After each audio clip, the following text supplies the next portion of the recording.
సీతారాములు అరణ్యవాసానికి వెళ్తున్నారు. అగ్రత ముందు రాముడు వెడుతున్నాడు, మధ్యలో సీతమ్మ నడుస్తోంది, వెనక లక్ష్మణస్వామి వెడుతున్నారు. వెడుతూ ఉండగా ఒక పెద్ద చెట్టు కనపడింది. ఆ చెట్టుకి తీగ అల్లుకుని పువ్వులు పూసింది, పెద్ద పెద్ద పువ్వులు. రాముడు చటుక్కున ఆగన్నాడు, లక్ష్మణ చూశావా, ఈ చెట్టు చాలా పెద్దదోయ్, కానీ చెట్టుకి చెట్టుగా అందం లేదు. ఈ తీగ చెట్టును అల్లుకుంది, పెద్ద పెద్ద పువ్వులు చెట్టుకి ఒత్తుకునేటట్టుగా అల్లుకుంది, అందుకు నీ చెట్టుకి ఇంత అందం వచ్చింది, అవునంటావా అన్నాడు.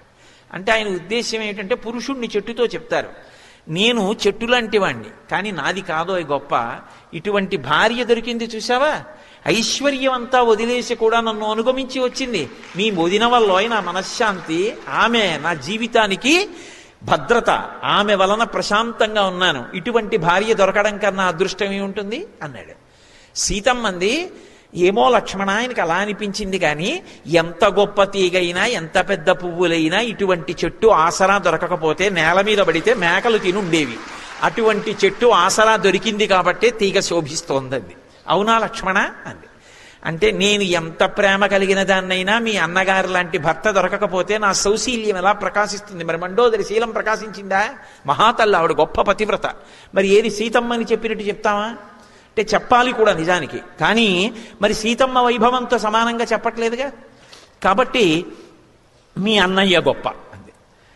అంటే సీతారాములు ఇద్దరూ కలిసి లక్ష్మణస్వామిని అడిగారు, లక్ష్మణ నిజంగా చెప్పు, చెట్టు వల్ల తీగ కందమా, తీగ వల్ల చెట్టు కందమా అన్నారు. అంటే వదిన వల్ల నాకందమా, నా వల్ల వదిన కందమా చెప్పన్నారు. ఆయన అన్నాడు, చెట్టు వల్ల తీగకో తీగ వల్ల చెట్టుకో నాకు తెలియదు, కానీ ఇంత పెద్ద పెద్ద పూలతో అల్లుకున్నటువంటి తీగతో కలిసి ఉన్నటువంటి చెట్టు కింద విశ్రాంతి తీసుకునే అదృష్టం పొందిన బాటసారినైనా నా అదృష్టం.